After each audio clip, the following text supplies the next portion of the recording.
Jadi beliau ini Abbas sesibuk-sibuknya itu masih berpikir investasi. Saya boleh sibuk nggak dapat semua hadis Nabi, tapi anak saya mesti mendapatkan yang luput dari saya. Saya boleh nggak mendapatkan semua Quran, tapi anak saya mesti ada yang jadi ahli Quran. Cara berpikirnya siapa yang akan menjadi kebanggaan di akhirat nanti? Di dunia itu semu dunia itu. Jadi sementara aja, nggak pasti sifatnya.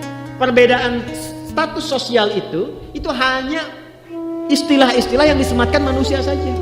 Ini kaya, ini miskin, ya kan? Yang ini punya jabatan, yang ini biasa-biasa. Itu istilah manusia. Toh pada akhirnya semua kembali ke tempat yang serupa.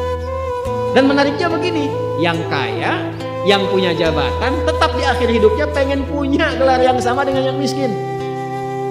Atau dengan yang disebut miskin. Maaf, kalau ada orang disebut miskin meninggal, di papan nisannya ditulis apa? Di papan nisannya ditulis apa? Almarhum. Yang kaya juga kan pengen sama disebut almarhum.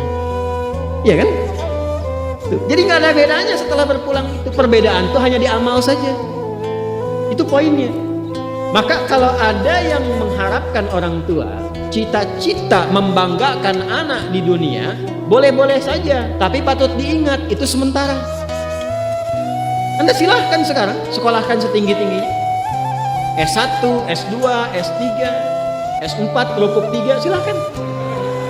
Mau dalam negeri, luar negeri, mau di Nagreg, mau di California, mau di Chicago, di Chicago, di Singaparna, Singapura, silahkan. Itu pilihan. Tapi saya cuma mau katakan begini, itu sementara. Dan persaingannya tidak istimewa, karena jangan pun Anda yang beriman, yang belum beriman pun bisa melakukan itu. Apa yang dikira yang hebat matematika itu anak Anda saja, anak orang lain pun bisa. Halo? Apa Anda kira yang jago fisika itu anak Anda saja yang beriman, yang belum beriman pun bisa? Jadi perlombaannya itu rata semua, dan gak ada yang istimewa.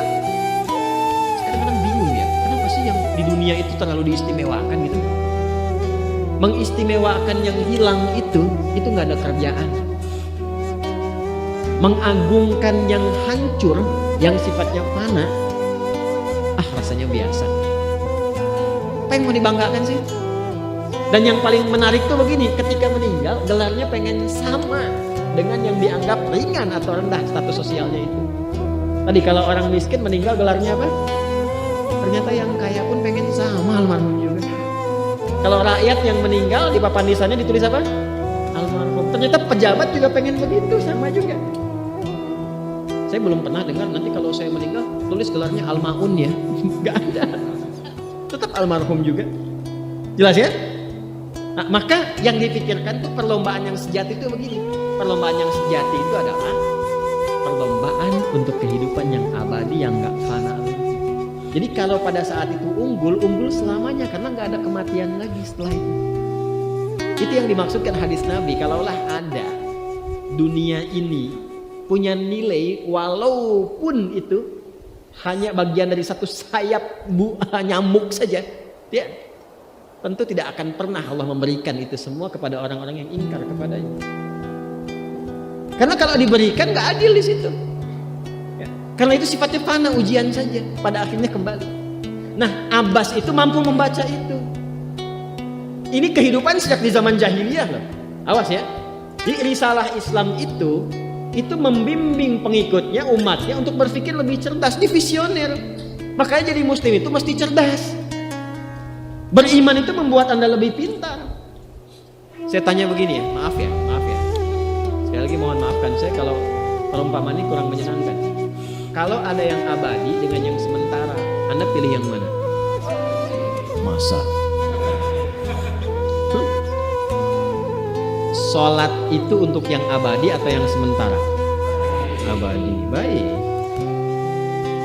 Mobil itu untuk yang abadi atau yang sementara? Pilih yang abadi apa sementara?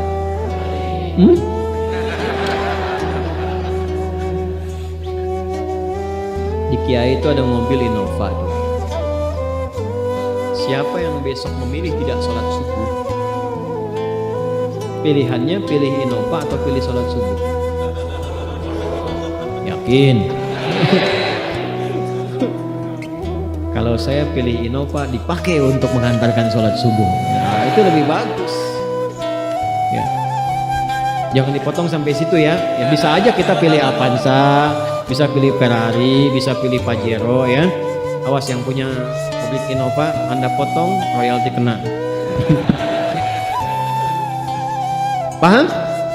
Abbas itu begitu, anak saya mesti dipanggil di akhirat dan semua penduduk langit dan bumi menyimak itu semua. Diviralkannya di akhirat.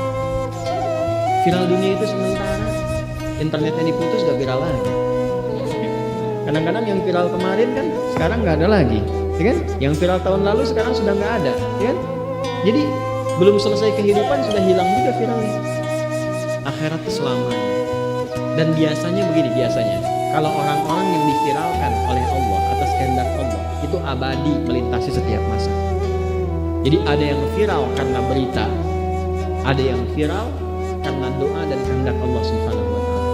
Itu yang diviralkan langsung atas kehendak Allah itu melampaui zamannya. Makanya kisah ini pun bertahan sampai sekarang. Nah, Abbas itu berpikir, saya boleh sekarang jadi pebisnis pedagang, tapi anak saya mesti menguasai apapun yang pernah diajarkan oleh Nabi.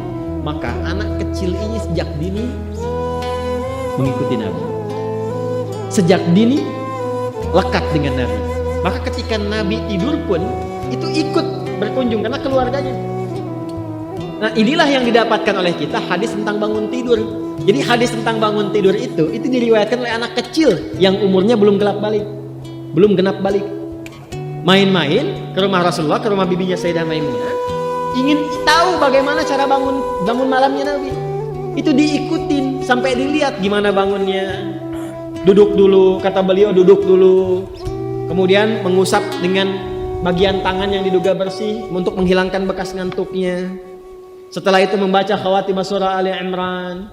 Kemudian thumma dhahaba ila syanin mu'allaqah, ke tempat tertutup, fatawadda, itu kan? Nah, itu ada semua rangkaiannya. Itu ditemukan nanti di hadis riwayat Abu Daud, di Sunan Abu Daud. Nomor hadis 1367. Itu hadis tentang bangun tidur. Ya, cara bangun tidur sampai sholat malam. Masih ingat teman-teman kalau kita bermakmum begini dan ada imam satu dan sudah pasti satu imam. Oke? Makmum berapa? Satu boleh? Boleh. Dua boleh? Tiga boleh? Empat boleh? Jadi imam berapa? Makmum? Empat. Laki-laki imam makmum? Imam, baik, bagus ya. Nah, dan imam kan laki-laki. Kalau perempuan imam untuk perempuan kan? Laki-laki untuk perempuan dan untuk laki-laki. Fokus ini. Kalau satu begini, satu laki-laki, kemudian di belakang laki-laki. Ini kan posisinya boleh sejajar kan? Ya kan? Yang imam ini, makmum ini kan? Tadinya di belakang, tarik begini sejajar. Ini yang meriwayatkan anak kecil yang belum balik itu. Itu riwayat Ibnu Abbas. Satu paket. Termasuk sholat kemarin kan kita tarawih kan, sholat malam. Yang dua rakaat itu kan? Ya, sholat malam yang sampai 11 itu tambah khafifatain 2, itu riwayatnya ini. Yang sholat tahajud malam yang 11 rakaat tambah khafifatain 2, ini riwayatnya ini. Tutup dengan witir 1 rakaat. Itu anak kecil yang meriwayatkan. Dan tahukah Anda, sepeninggal Nabi SAW, Abbas bapaknya ini hafal 200 hadis, anaknya Abdullah hafal 2000 hadis. Itu caranya. Anda di sini ada yang diplomat, yang di kantor, yang taruhlah berdagang misalnya, ibu rumah tangga, ya, dan sebagainya. Boleh, nggak apa-apa. Saat ini kita mungkin belum maksimal, tapi jangan biarkan ada satu di antara anak keluarga kita yang tidak jadi kebanggaan dia. Tolong ya, tolong pulang dari sini dilihat anak Allah titipkan kepada saya berapa anak. Tolong siapkan jadi kebanggaan akhir. Satu aja jadi ahli Quran. Untuk pelita di rumah tuh, penghilang kesedihan, penghilang kegelisahan, mendatangkan semangat. Itu demi Allah saya katakan, gak ada yang paling indah kecuali saat ayah pulang ke rumah. Tiba kemudian dia melihat anaknya yang kecil sedang murajaah. Amma yatasaalun, bahkan surat yang bapaknya sendiri belum hafal. Jangankan pulang ke rumah, Anda sedang mau rapat, dikiringi video anak Anda 3 tahun membaca surah Al-Ikhlas, itu hati tenang. Itulah Quran. Itulah Quran. Maka belajar dari Ibnu Abbas ini, apa yang terjadi? Ketika orang tua mampu memfasilitasi anaknya demikian, sekalipun orang tuanya tidak mencapai apa yang diraih oleh anak, tapi orang tua mewarisi setiap pahala yang dihasilkan dari anak itu. Karena itulah setiap hadis yang diriwayatkan oleh Abdullah kecil ini, Ibnu Abbas, maka semua doa tersambung bukan hanya untuk beliau tapi juga untuk keluarganya, untuk orang tuanya.